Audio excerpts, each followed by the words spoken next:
हरियाणा के पलवल में सूरज पाल अंबू के बयान का गुर्जर समाज ने किया विरोध। बता दें कि पलवल से ये खबर है, जहां करणी सेना के राष्ट्रीय अध्यक्ष सूरजपाल अम्मू द्वारा जाट और गुर्जर समाज को लेकर दिए गए विवादित बयान को लेकर पलवल में भी अखिल भारतीय वीर गुर्जर महासभा के सदस्यों का गुस्सा फूट पड़ा। आज महासभा के सदस्य लघु सचिवालय पर इकट्ठा हुए और अम्बू के खिलाफ पलवल एसपी और डीसी को ज्ञापन देकर केस दर्ज करने की मांग की है। साथ ही साथ ऐलान किया है कि अगर 3 दिन के अंदर अम्बू के खिलाफ कोई ठोस कार्रवाई नहीं की गई तो जल्दी ही पलवल में पंचायत कर बड़ा निर्णय लिया जाएगा और लघु सचिवालय का घेराव भी किया जा सकता है। आप देख रहे हैं पलवल ब्यूरो रिपोर्ट। देखिए 9 जून को एक कार्यक्रम था राजपूत समाज का दिल्ली के जैतपुर में। वहां पर उस कार्यक्रम में एक व्यक्ति मंच पर जिसका नाम है सूरजपाल अम्मू, उस व्यक्ति ने कार्यक्रम जिस दिशा के लिए रखा था उसको छोड़कर एक दूसरी दिशा में अपनी बातें करना चालू कर दी। उस भाषण में उसने गुर्जर समाज और जाट समाज की बहन बेटियों के प्रति बहुत ही अभद्र और गंदे शब्द बोले और एक प्रश्न चिन्ह उठाया दोनों समाज की बहन बेटियों के लिए। तो उसको लेकर आज हम पलवल एसपी ऑफिस और डीसी साहब दोनों को ही हमने ज्ञापन देने का काम करा है। अखिल भारतीय वीर गुर्जर महासभा पूरे ही देश में पिछले 3 दिनों से जिले जिले में ज्ञापन और देने का काम कर रही है। ये देखो बहुत ही निंदनीय है, इसको कोई बर्दाश्त नहीं करेगा।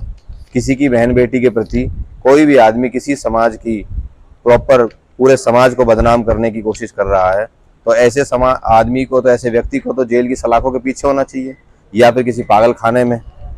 जो आदमी किसी समाज की बहन बेटी का मान सम्मान नहीं कर सकता उसको सरकारी गनर मिला हुआ है, उसको सारी सुख सुविधाएं मिली हुई हैं, तो किस वजह से मिली हुई है? इसीलिए कि वो आगे जाके किसी भी समाज के को बेइज्जत करने का काम करे। तो ऐसे आदमी को तो या तो पागल खाने में अगर उसका मानसिक संतुलन खो बैठा है और या फिर उसको क्या कहते हैं जेल की सलाखों के पीछे होना चाहिए। आम समाज में नहीं रह सकता ऐसा आदमी। आने वाले समय में ये और जहर घोलेगा, आने वाले समय में ये नासूर बन जाएगा और समाज में दंगे होने के इसने एक सिचुएशन ऐसी क्रिएट कर दी है कि 2-3-4 जातियों में आपस में प्यार भय खत्म करने का काम करा है और दंगे भी हो सकते हैं। अभी तो उन्होंने हमें पूर्ण रूप से एसपी साहब ने हम खुद मिले हैं तो मैडम ने हमें पूरा आश्वासन दिया है कि इसके खिलाफ सख्त कार्रवाई होगी और अगर 2 से 3 दिन का समय लिया, अगर नहीं होती है तो हम अपनी पूरी टीम के साथ बैठ के एक पंचायत करके उनसे फिर से मीटिंग करेंगे और फिर से पुनः मिलने का काम करेंगे और नहीं तो कलेक्ट्रेट का घेराव करेंगे। एक जाति विशेष को टारगेट करना ये मैं तो किसी के लिए भी सही नहीं समझूंगा। कोई भी किसी भी समाज का व्यक्ति है वो पर्टिकुलर कोई लड़ाई हो सकती है स्पेशल तो स्पेशल बोल सकता है, ऐसे नहीं किसी एक समाज को जाट गुर्जर को टारगेट करके जो उसने अभद्र भाषा का प्रयोग किया। हम सख्त से सख्त कार्रवाई की मांग करते हैं सरकार के द्वारा। डीसी मैडम से भी हमने मिले हैं उनसे भी और एसपी मैडम को भी हमने ज्ञापन दिया है। तो 3 दिन का उन्होंने हमें टाइम दिया, अगर उसके बाद कोई नहीं कुछ होता है तो फिर आगे की रूपरेखा पंचायत के थ्रू जैसे भी होगा हम करेंगे। शुभ नाम क्या है जी? आज ज्ञापन दिया है, किस तरह का? जिले सिंह। आज हमने जो ज्ञापन दिया है वो अम्मू सूरजपाल के नाम से दिया है, जो उन्होंने दिल्ली में एक मंच के माध्यम से एक जाट गुर्जर समाज के लिए एक अभद्र भाषा का प्रयोग किया है।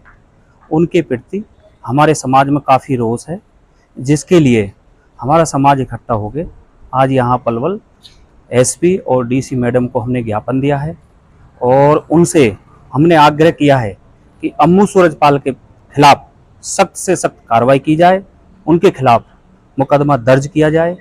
और हमारा आग्रह एक राजपूत समाज से भी है कि एक ऐसा नकारात्मक सोच रखने वाला जिनको राजपूत समाज ने अपना एक नेता मान रखा है, जो एक 36 बिरादरी के लिए जिन्होंने एक अभद्र भाषा से एक ठेस पहुंचाने का काम किया है, तो राजपूत समाज ऐसे नेता को अपने समाज से भी निष्कासित करे और गुर्जर और जाट समाज का साथ दे। और अभी हम मिल के आए हैं एसपी मैडम से और डीसी मैडम से, तो उन्होंने हमें 3 दिन में कार्रवाई करने का समय दिया है।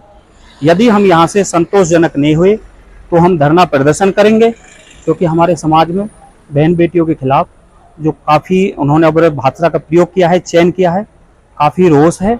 हम सड़कों पर भी आएंगे। तो हमारी आपके माध्यम से एक सरकार से भी आग्रह है कि अम्मू सूरजपाल के प्रति कठोर से कठोर सख्त कदम उठाए और इनके खिलाफ मुकदमा दर्ज करके इनको सलाखों के पीछे पहुंचाए, जो आने वाले समाज में कभी कोई किसी भी समाज का कोई व्यक्ति किसी दूसरे समाज के प्रति ऐसी आस्था ना रखे जिससे दूसरे समाज के आस्था को नुकसान पहुंचे।